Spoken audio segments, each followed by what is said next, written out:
Di dalam nama Allah Bapa dan Anaknya Tuhan Yesus Kristus dan Roh Kudus, Khalid langit dan bumi. Amin. Sebab aku yakin bahwa penderitaan zaman sekarang ini tidak dapat dibandingkan dengan kemuliaan yang akan dinyatakan kepada kita. Haleluya. Haleluya.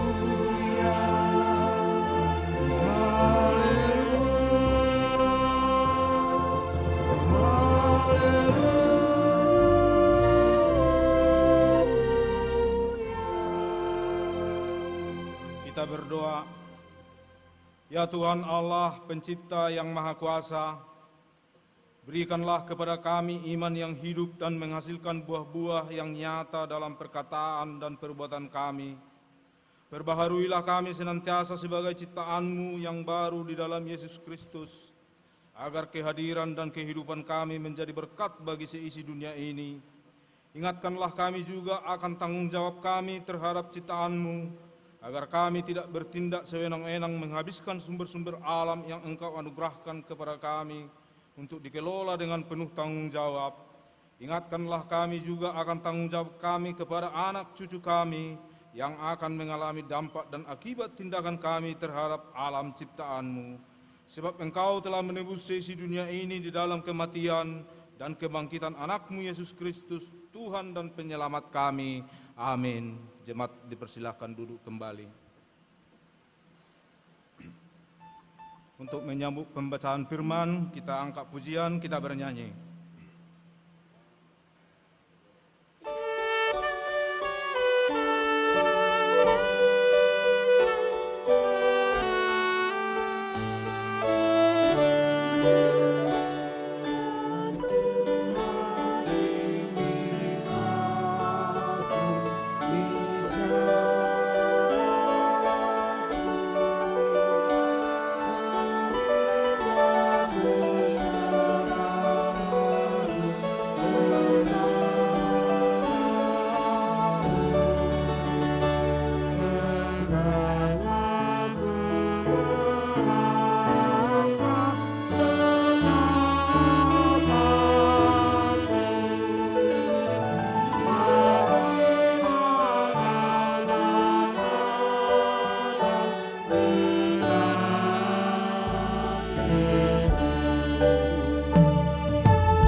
Marilah kita mendengarkan firman Tuhan sebagai pendahuluan khotbah pada minggu hari ini, Minggu 19 setelah Trinitatis dengan tema Ikut Menderita sebagai Prajurit Kristus yang tertulis dalam Amsal 16 dimulai dari ayat 16 sampai ke ayat 20. Mari kita baca secara bergantian. Demikian firman Tuhan. Memperoleh hikmat sungguh jauh melebihi memperoleh emas, dan mendapat pengertian jauh lebih berharga daripada mendapat perak. Menjauhi kejahatan itulah jalan orang jujur. Siapa menjaga jalannya memelihara nyawanya. Kecongkakan mendahului kehancuran dan tinggi hati mendahului kejatuhan. Lebih baik merendahkan diri dengan orang yang rendah hati daripada membagi rampasan dengan orang congkak. Kita baca bersama. Siapa memperhatikan firman akan mendapat kebaikan, dan berbahagialah orang yang percaya kepada Tuhan. Sampai demikian pembacaan firman. Berbahagialah setiap orang yang mendengar firman Allah, yang menghayati serta mengamalkannya. Amin. Untuk menyambut pengakuan dosa, kita angkat pujian, kita bernyanyi.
Jemaat yang terkasih dalam nama Tuhan Yesus Kristus, dalam perjalanan hidup kita sepanjang minggu yang kita lalui, tentu kita tidak luput dari berbagai kesalahan dan dosa terhadap sesama, terhadap keluarga, terlebih terhadap Tuhan kita.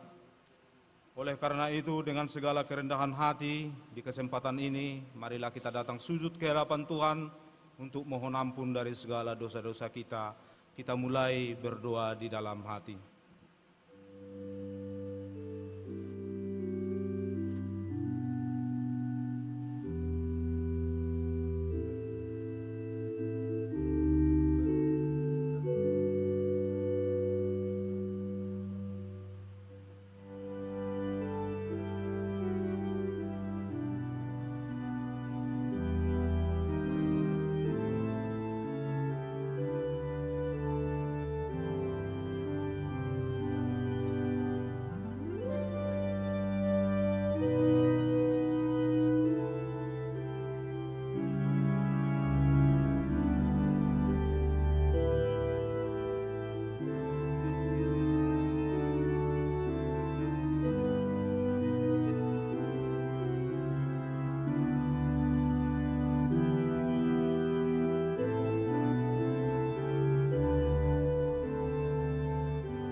Ya Allah, Bapa kami yang Maha Kuasa dan Pengasih, kami datang ke hadapan-Mu untuk mengaku dan menyesali dosa-dosa kami. Sejak hari kelahiran kami sudah bergelimang di dalam dosa dan tiada kebenaran di dalam diri kami, sehingga kami semuanya menempuh jalan sesat yang melanggar hukum-Mu. Tetapi kami sadar dan hendak menyerahkan diri kepada-Mu, karena kami yakin bahwa Engkaulah Tuhan yang pengasih dan penyayang. Engkau tidak menghendaki kami binasa, melainkan menawarkan pengampunan dosa dan kehidupan baru oleh kasih setia anak-Mu, Tuhan Yesus Kristus, Juru Selamat kami. Amin. Janji Tuhan tentang pengampunan dosa.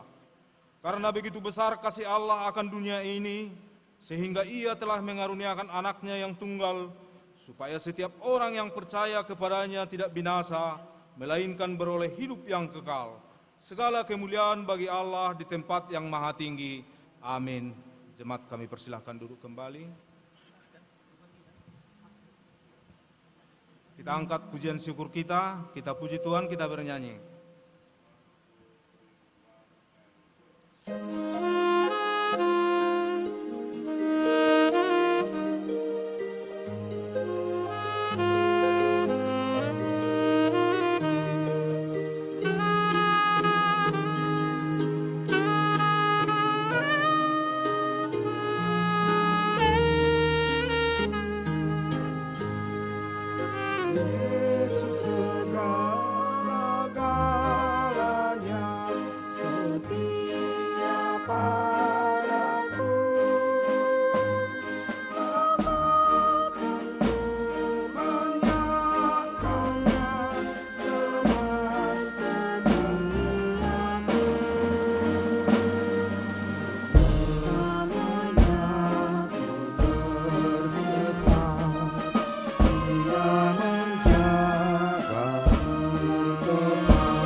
Marilah kita mendengarkan firman Tuhan sebagai petunjuk hidup baru yang tertulis dalam Filipi 1 ayat 29.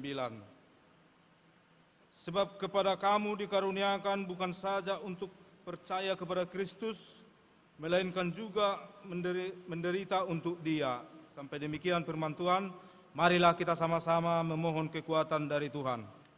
Ya Allah Bapa kami, berilah kami kekuatan untuk melakukan yang sesuai dengan firman-Mu. Amin. Kita angkat pujian syukur kita bernyanyi.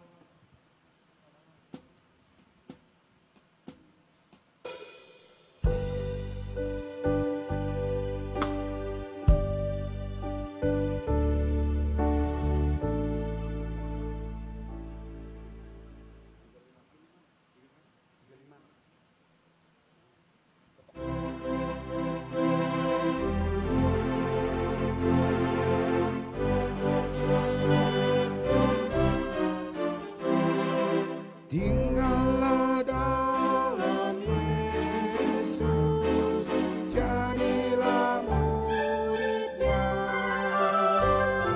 Belajarlah firman Tuhan, taat kepada-Nya. Tinggallah dalam Yesus, andalkan kasih-Nya.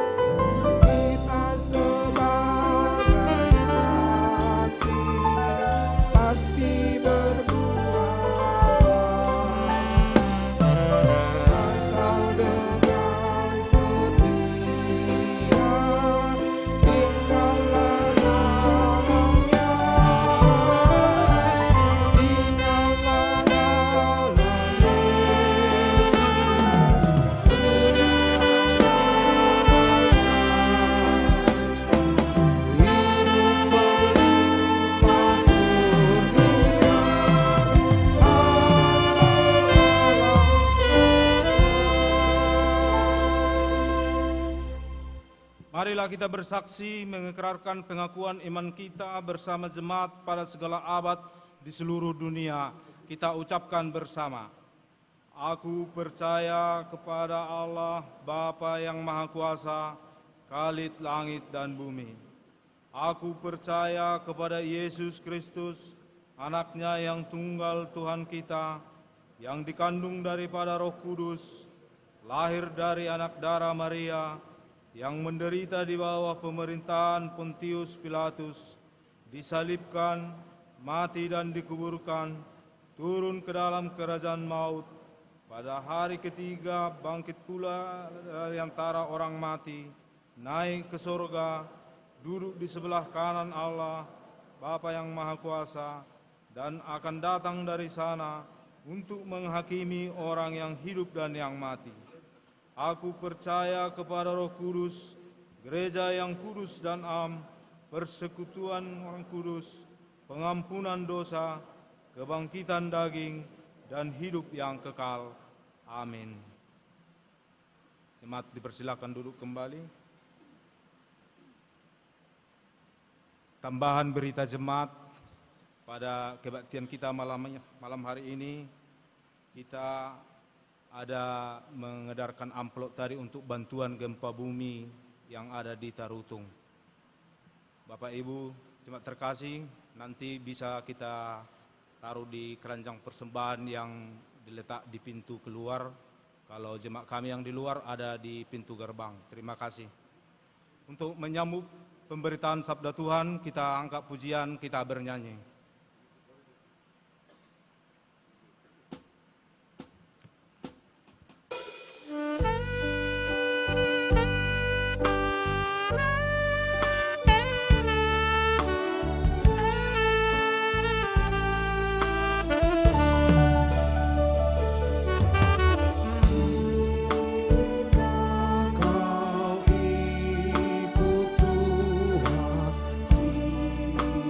Ibu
Damai sejahtera yang dari Allah Bapa yang melampaui segala akal, itulah kiranya menyertai hati dan pikiran saudara-saudari dalam Yesus Kristus Tuhan kita.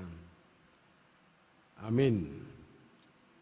Bapak, Ibu, dan saudara-saudara yang dikasihi oleh Tuhan, firman Tuhan untuk melengkapi sukacita kita, sekaligus menjadi renungan pada ibadah kita, adalah yang terambil dari 2 Timotius 2 ayat 1 sampai 13. Panggilan untuk ikut menderita. Sebab itu, hai anakku, jadilah kuat oleh kasih karunia dalam Kristus Yesus. Apa yang telah engkau dengar daripadaku di depan banyak saksi, percayakanlah itu kepada orang-orang yang dapat dipercayai, yang juga cakap mengajar orang lain. Ikutlah menderita sebagai seorang prajurit yang baik dari Kristus Yesus. Seorang prajurit yang sedang berjuang tidak memusingkan dirinya dengan soal-soal penghidupannya, supaya dengan demikian ia berkenan kepada komandannya. Seorang olahragawan hanya dapat memperoleh mahkota sebagai juara apabila ia bertanding menurut peraturan-peraturan olahraga. Seorang petani yang bekerja keras haruslah yang pertama menikmati hasil usahanya. Perhatikanlah apa yang kukatakan, Tuhan akan memberi kepadamu pengertian dalam segala sesuatu. Ingatlah ini, Yesus Kristus yang telah bangkit dari antara orang mati, yang telah dilahirkan sebagai keturunan Daud. Itulah yang kuberitakan dalam Injilku. Karena pemberitaan Injil inilah aku menderita, malah dibelenggu seperti seorang penjahat, tetapi firman Allah tidak terbelenggu. Karena itu aku sabar menanggung semuanya itu bagi orang-orang pilihan Allah, supaya mereka juga mendapat keselamatan dalam Kristus Yesus dengan kemuliaan yang kekal. Benarlah perkataan ini, jika kita mati dengan Dia, kita pun akan hidup dengan Dia. Jika kita bertekun, kita pun akan ikut memerintah dengan Dia. Jika kita menyangkal Dia, Dia pun akan menyangkal kita. Jika kita tidak setia, Dia tetap setia, karena Dia tidak dapat menyangkal dirinya. Demikian Bapak, Ibu, dan saudara-saudara, sesuai dengan tema ikut menderita sebagai prajurit Kristus. Surat ini surat kepada Timotius yang ditujukan oleh Paulus kepada Timotius, anak yang dikasihinya secara rohani. Dan ini adalah surat yang terakhir dan terlalu detail dan terlalu pribadi untuk menguatkan Timotius dalam pemberitaan firman, karena ada tugas yang belum selesai yang harus dikerjakan oleh Timotius di jemaat Efesus. Kita tahu Bapak, Ibu, dan saudara-saudara, Rasul Paulus adalah satu-satunya rasul yang kaya akan doktrin, kaya akan strategi, dan kaya akan pendekatan. Bagaimana Rasul Paulus hadir mempengaruhi orang-orang yang belum percaya pada waktu itu. Dan Rasul Paulus, rasul yang meliputi 3 kota metropolitan dan sekaligus penginjil antar lintas budaya, peradaban, agama, dan bahasa. Dan satu-satunya rasul yang memilih menginjili di luar daripada bangsa Yahudi. Dan sebentar kita berbicara tentang Paulus, kita sudah berbicara bagaimana peranan Paulus kaya akan doktrin, kaya akan strategi, dan kaya akan pendekatan. Yang pertama-tama pendekatan pada waktu itu kepada orang Athena Yunani, dan dia berbicara, Allah yang tidak kamu kenal, justru itulah yang kuperkenalkan kepada kamu. Karena ada dewa-dewa yang dipuja oleh Athena Yunani, dan ada lagi satu lagi dewa yang tidak mereka kenal, tapi justru itulah yang diperkenalkan oleh Paulus, Yesus sendiri yang mati dan telah bangkit kembali. Dan pada satu ketika Rasul Paulus berbicara kepada kita, pada waktu aku lemah, disitulah aku kuat. Tidak ada orang yang lemah, tapi justru di situ kuat. Tapi Rasul Paulus berbicara tentang itu pada waktu dia mengalami kelemahan. Dia mengatakan pada waktu itulah dia kuat. Karena banyak orang yang pada waktu kuat, disitulah dia lemah. Salah satu contoh kita tahu, Raja Daud mapan dalam segala sesuatunya. Kerajaan, kekayaan, status, cantolan, intervensi, akses. Raja Daud memiliki segala sesuatunya. Tapi imannya luntur dan lentur karena seorang perempuan Batseba. Dan dia melihatnya pada waktu itu mandi. Dan berbagai strategi supaya Batseba bisa dimiliki. Yang artinya akhirnya kita tahu untuk menutupi dosa yang dia lakukan, dia menciptakan dosa yang lebih besar lagi. Dan yang akhirnya kita tahu juga bahwa anak daripada dosa bukan anaknya, tapi anak daripada dosa yang dilakukan oleh Raja Daud, lahirlah kakeknya atau neneknya karena melakukan dosa yang lebih besar lagi. Pada perkembangan jemaat di Korintus, Bapak Ibu dan saudara-saudara, seolah-olah tidak ada keputusan dari Rasul Paulus. Malah itu disampaikan kepada anggota jemaat. Jikalau itu baik lakukan, tapi kalau tidak baik jangan dilakukan. Sehingga muncullah etika kebebasan yang dibangun oleh Rasul Paulus dalam 1 Korintus 10 ayat 23. Segala sesuatunya bisa dilakukan, tetapi mestinya dipertanyakan, apakah itu mendidik dan membangun, dan apakah itu berguna. Kalau mendidik, silakan dilakukan, dan kalau membangun, silakan dilakukan. Tapi kalau tidak membangun, jangan dilakukan. Karena begitu banyak persoalan yang dijumpai di jemaat Korintus. Dan itulah etika kebebasan yang dicanangkan oleh Paulus. Yang walaupun pada akhirnya kita tahu Bapak Ibu dan saudara-saudara, justru Pauluslah yang berani menantang maut. Hai maut, di manakah sengatmu? Hai maut, di manakah kemenanganmu? Dan akhirnya dia berbicara, bagiku hidup adalah Kristus dan mati adalah merupakan keuntungan. Kita semua takut mati, tapi Rasul Paulus berbicara, sekali lagi, bagiku hidup adalah Kristus dan mati adalah merupakan keuntungan.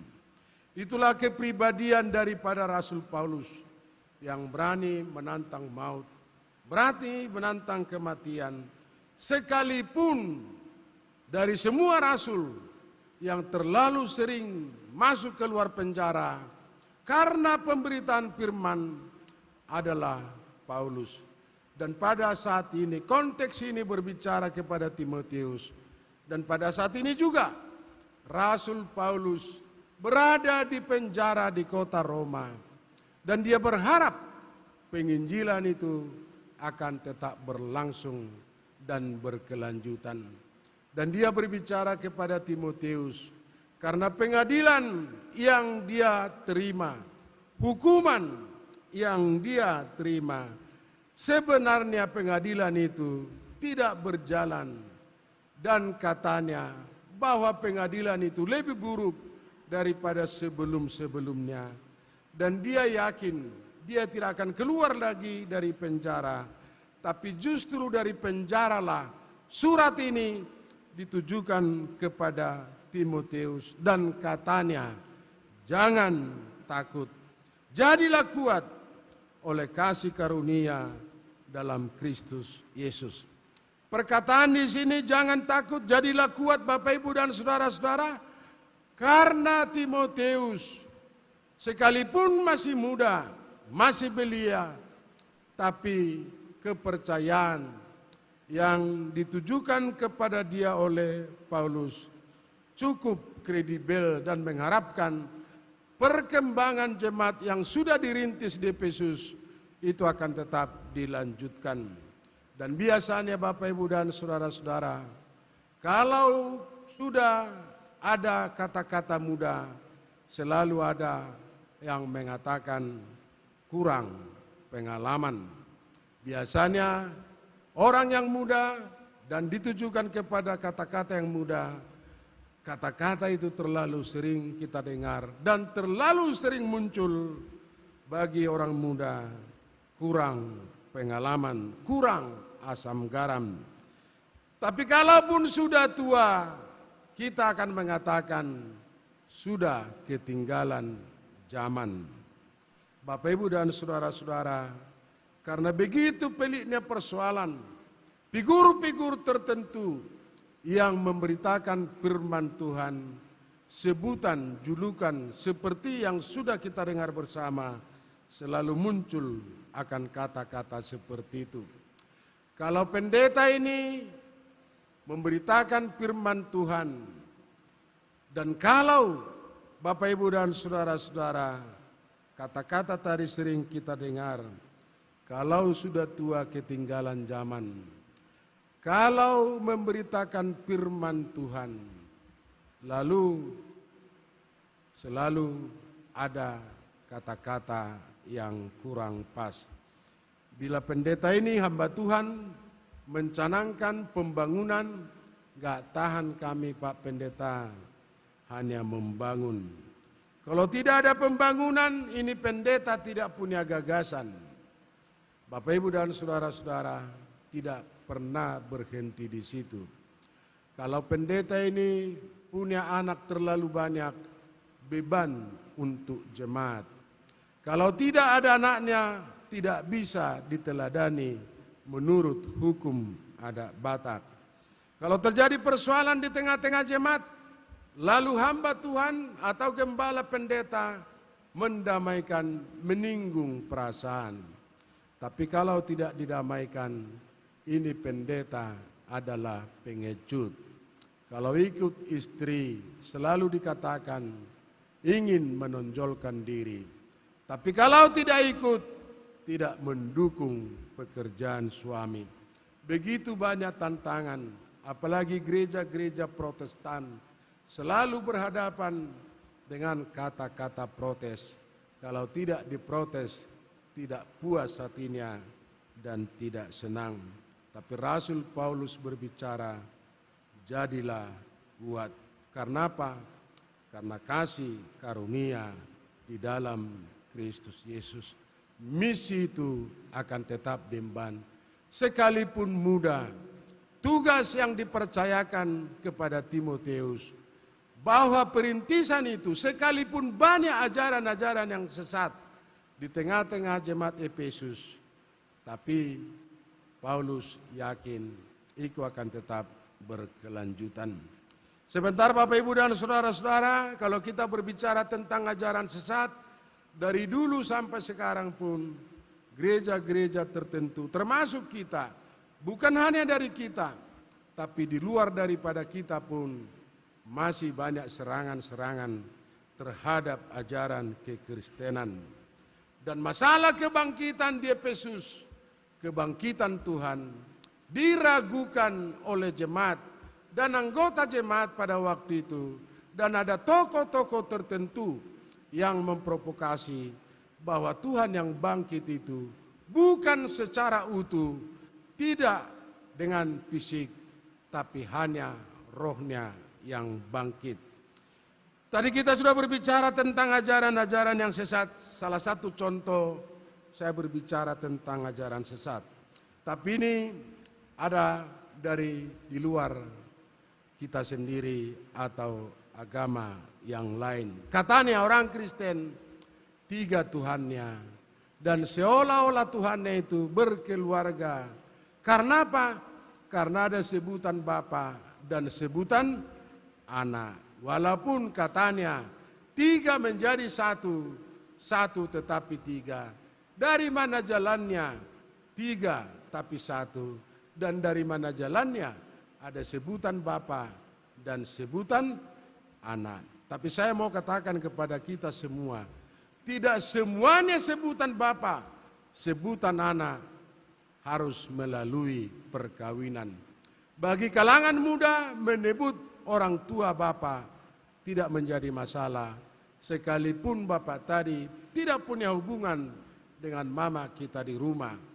Atau sebaliknya, ibu yang lebih tua, kalangan muda, boleh-boleh saja menyebut itu ibu kita, sekalipun tidak punya hubungan dengan bapak kita di rumah.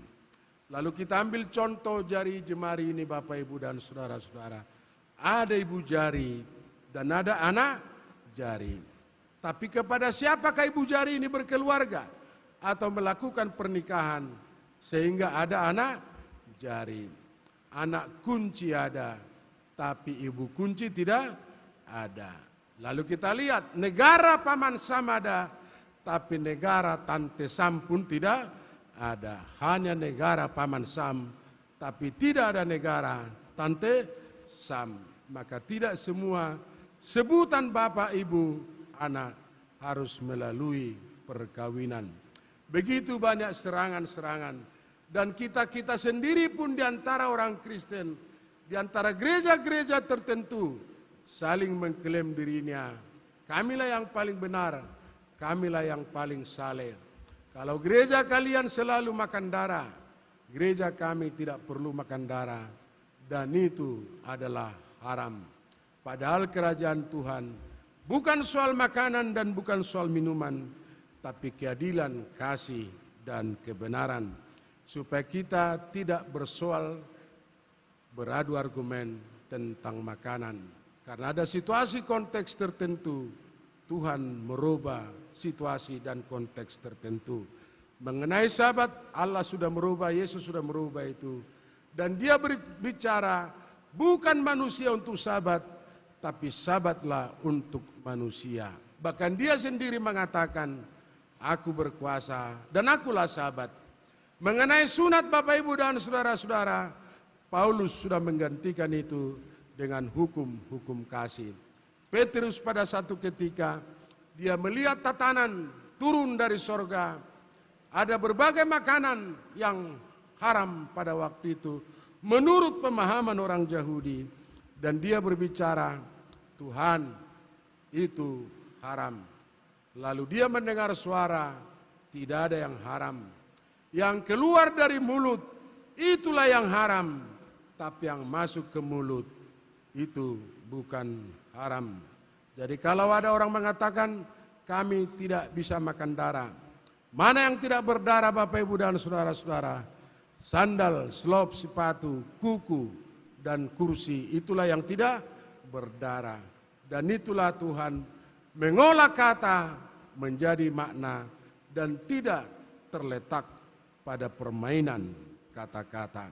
Saudara-saudara yang dikasihi oleh Tuhan, yang pertama-tama kita harus mengerti dulu dan kita harus menyadari, memahami, tidak selalu berbicara mengikut Tuhan adalah penuh dengan kebahagiaan. Tidak ada masalah, tidak ada penderitaan. Tapi di satu ketika, di satu sisi, jikalau kita berbicara tentang kekristenan, mengikut Tuhan selalu disertai dengan pergumulan, penderitaan, percobaan, dan terlalu banyak masalah. Silakan Bapak Ibu dan saudara-saudara melihat itu, Lukas 2 ayat 34. Itu berkat Simeon mengenai Tuhan. Dan dia berbicara, anak ini telah ditentukan, menjatuhkan dan membangkitkan, dan menjadi perbantahan bagi banyak orang. Kenapa menjadi perbantahan? Karena menyangkut identitas Tuhan. Identitas Tuhan bukan hanya sebatas tokoh, tapi dia memiliki segala-galanya. Dia adalah nabi, dia adalah imam, dia adalah hakim, dia adalah penasehat ajaib, Allah yang perkasa, dan yang terakhir kita tahu, jaminan keselamatan kita, orang percaya terletak pada Yesus sendiri. Akulah jalan dan kebenaran, dan tidak ada seorang pun sampai ke Bapa tanpa melalui aku. Sehingga kita bisa memastikan agama bukan soal ajaran, tapi agama adalah soal kepastian. Kepastian bagi Tuhan. Percaya atau tidak Bapak Ibu dan saudara-saudara, keselamatan kita tergantung kepada Tuhan sendiri. Sekali lagi kita berbicara mengenai identitas orang Kristen. Berbicara mengikut Tuhan tidak selalu yang indah-indah, tapi terlalu banyak pergumulan, terlalu banyak persoalan. Sehingga itulah lambang PGI, lambang kekristenan. Bahtera yang mengarungi lautan, gelombang pasti tetap ada, tapi panji-panji kekristenan akan tetap kita bawa. Lalu ada kata-kata yang mengatakan, jangan minta laut tidak bergelombang, tapi mintalah kekuatan dari Tuhan bagaimana mengatasi gelombang. Dan Tuhan tidak menjanjikan langit selalu biru, hidup yang tetap melaju, siang terang tanpa gelap, hujan tanpa terik matahari. Tapi yang Tuhan janjikan kepada kita, Tuhan berkata, aku akan menyertai kamu sampai akhir zaman.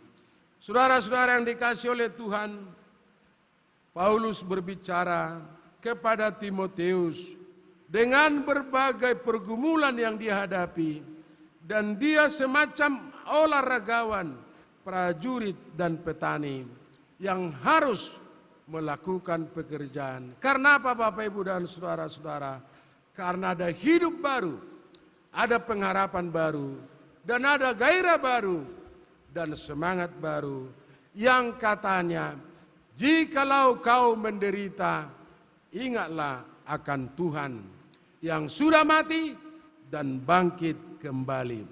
Yang artinya jikalau ada persoalan kita, jangan membesar-besarkan masalah yang ada pada kita, tapi lihatlah apa yang sudah dilakukan Tuhan kepada kita. Jikalau ada pergumulan kita, jangan terlalu membesar-besarkan pergumulan kita, tapi lihatlah apa yang sudah dilakukan Tuhan kepada kita. Dan jikalau ada persoalan yang lain yang mungkin menghantam kehidupan kita, tapi pertolongan Tuhan selalu ada. Dan itulah yang dikatakan oleh Rasul Paulus. Benarlah perkataan ini, jika kita mati dengan Dia, kita pun akan hidup dengan Dia. Jikalau kita bertekun, kita pun akan ikut memerintah dengan Dia. Dan seterusnya Bapak Ibu dan saudara-saudara, jika kita menyangkal Dia, hukum yang sama pada satu ketika, setiap orang yang mengambil keputusan, Tuhan menghargai itu, tapi nantinya juga Tuhan akan melihat konsekuensi akibat perbuatan yang dilakukan oleh setiap pribadi. Nanian kita tadi Bapak Ibu dan saudara-saudara menyambut firman Tuhan, dan kita sudah bernyanyi Pikullah salib. Dan itulah identitas orang Kristen. Tidak selamanya yang senang-senang, bahagia dan seterusnya, tapi ada pergumulan yang harus kita lalui, dan ada penderitaan yang harus kita menangkan, dan ada pertandingan yang harus kita lakukan, dan ada perjuangan yang harus kita menangkan. Ini berbicara tentang salib Bapak Ibu dan saudara-saudara.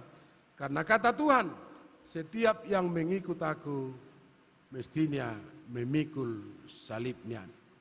Ini cerita tentang pertandingan tapi memikul salib. Pertandingan ini perlombaan lomba lari, tapi setiap yang hadir, setiap yang melakukan pertandingan harus memikul salib. Tapi karena memang beratnya salib ini Bapak Ibu dan saudara-saudara, lalu dia memotong supaya lebih ringan. Lalu berlari lagi dan sudah terlalu lelah, lalu salib ini juga dikurangi supaya dia bisa membawa itu dengan ringan. Beberapa kali dia harus lari dan beberapa kali dia harus memotong salib itu. Bapak Ibu dan saudara-saudara yang terakhir, ada sungai yang harus dilalui. Tapi satu-satunya jalan untuk bisa menyeberangi sungai itu adalah salib itu. Akhirnya salib yang sudah dipotong berkali-kali tidak bisa lagi dari seberang sini ke seberang sana. Akhirnya dia tidak menjadi tampil menjadi juara dan pemenang. Kata Tuhan, setialah sampai mati. Dan kita setia sampai akhir hidup kita. Tuhan akan memberikan mahkota kepada kita. Dan kata Paulus yang terakhir kepada Timoteus, jikalau Timoteus menderita, berarti semakin banyak orang yang diselamatkan. Tapi kalau tidak menderita karena pemberitaan firman Tuhan, semakin sedikit orang yang diselamatkan. Dan tugas kita bagi setiap orang percaya, kalaupun zaman berubah, situasi berubah, tapi salah satu tugas yang tidak pernah berubah adalah pemberitaan firman. Rasul Paulus berbicara, celakalah aku jikalau aku tidak memberitakan firman, karena itu tidak merupakan keuntungan bagiku, tapi itu adalah merupakan kerugian. Jikalau kita menderita karena Kristus dan Kristus telah menderita karena kita, berarti kita senasib, sepenanggungan dan sependeritaan.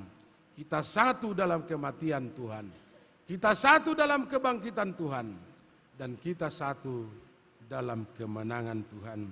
Sehingga di antara semua orang percaya yang menunaikan tugas pemberitaan firman akan memperoleh mahkota kehidupan yang kekal jikalau kita setia. Setialah kepada Tuhan dan menderitalah karena Tuhan telah menderita karena kita. Dan jadilah pengikut Kristus yang memenangkan pertandingan, dan nantinya Tuhan akan menyertai kita. Itulah janji Tuhan. Dan sekali lagi Tuhan berkata, aku akan menyertai kamu sampai akhir zaman. Kita berdoa. Bapa di sorga, tumpuan harapan dan pertolongan, sumber daripada rahmat yang penuh ramani. Terima kasih Tuhan atas kelanjutan hidup yang Tuhan berikan kepada kami. Dan terima kasih Tuhan jikalau kami menderita sebagai pengikut Kristus dan prajurit Kristus. Itu pertanda bahwa kami sependeritaan senasib dan sepenanggungan dengan Engkau. Kami satu dalam kematian Tuhan dan satu dalam kebangkitan-Mu dan satu dengan kemenangan-Mu. Jangan biarkan kami tergoda kebimbangan dan kehilangan tempat berpijak.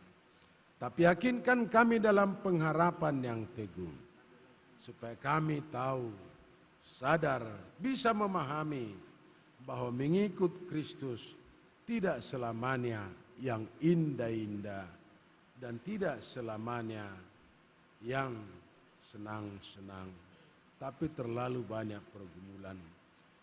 Walaupun banyak pergumulan, Tuhan telah berjanji kepada kau bahwa Engkau sertai, dan Tuhan berkata, aku akan menyertai kau sampai akhir zaman. Sertai kami Tuhan, Berikan kepada kami kearifan surgawi, supaya tugas-tugas bagi setiap orang percaya untuk memberitakan firman tidak pernah berhenti, tapi akan tetap berkelanjutan, berkesinambungan, sehingga melalui kehidupan kami, sekalipun kami mengalami penderitaan, tapi semakin banyak orang percaya Tuhan adalah juru selamat kami.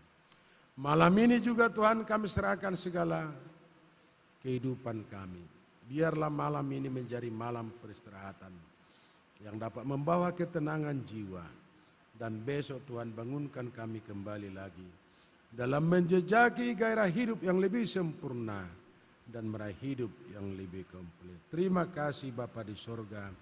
Kami berdoa dan mengucap syukur dalam Yesus Kristus Tuhan, Juru Selamat kami. Amin.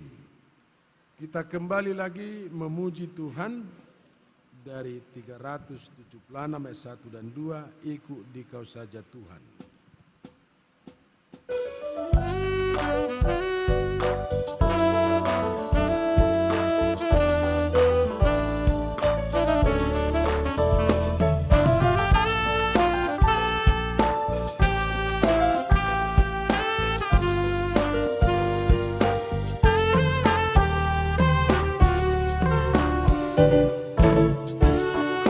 Engkau saja Tuhan yang damai bagiku. Aku selamat dan sentosa oleh namamu. Kau ingin hidup di hidupku dan mengabdi padamu.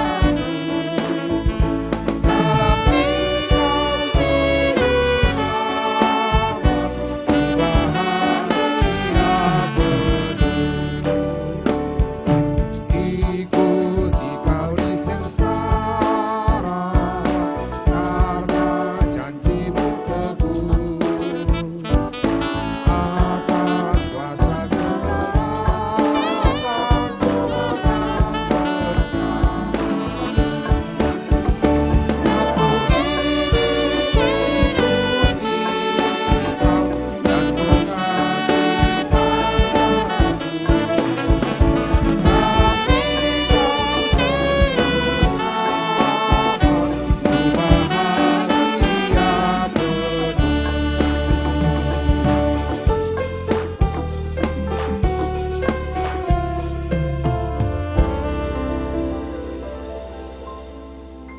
Firman Tuhan mempersiapkan hati dan pikiran kita untuk mempersembahkan persembahan kita sekaligus mengucap syukur. Roma 12 ayat 1. Karena itu saudara-saudara, demi kemurahan Allah, aku menasihatkan kamu supaya kamu mempersembahkan tubuhmu sebagai persembahan yang hidup, yang kudus dan yang berkenan kepada Allah.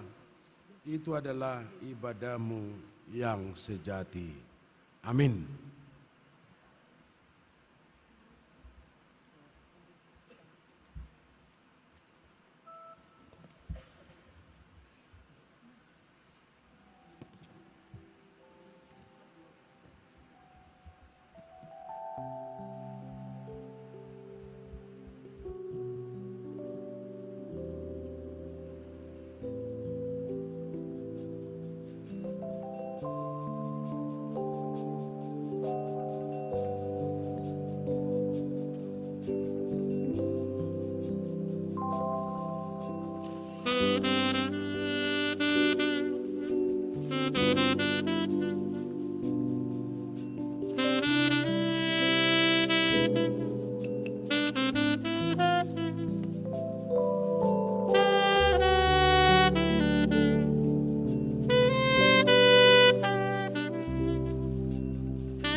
kita berdoa.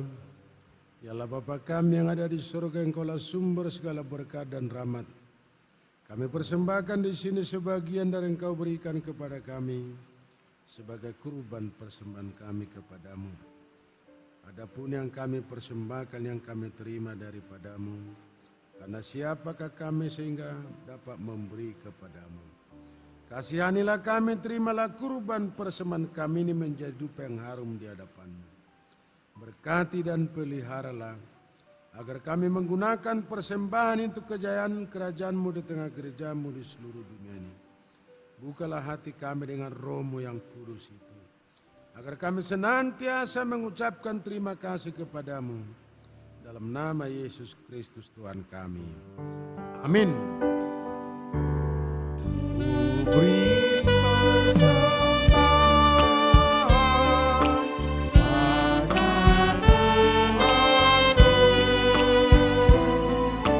sambil Yesus Juru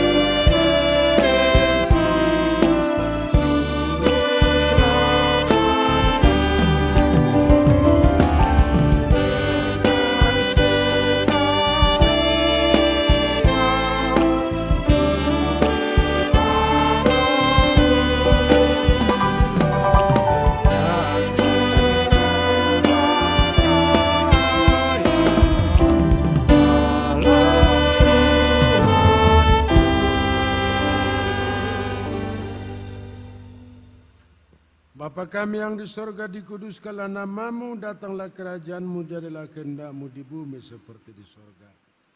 Berikanlah kami pada hari makan kami yang secukupnya. Dan ampunilah kami akan kesalahan kami, seperti kami juga mengampuni orang bersalah kepada kami. Dan janganlah membawa kami ke dalam pencobaan, tetapi lepaskanlah kami daripada yang jahat.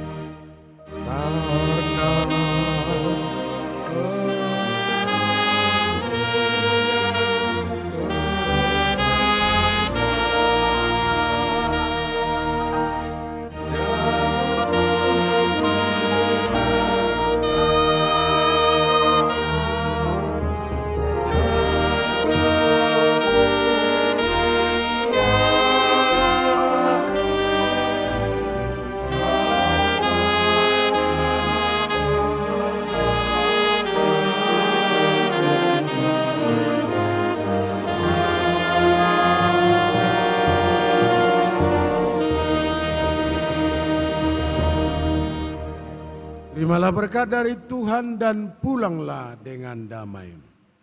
Tuhan memberkati dan melindungi saudara.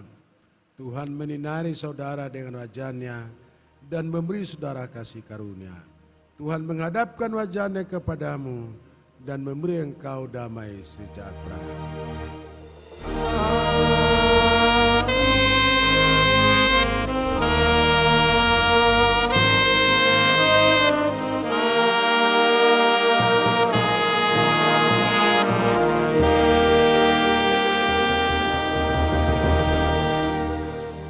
Selamat hari Minggu, Salam Horas.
Amin.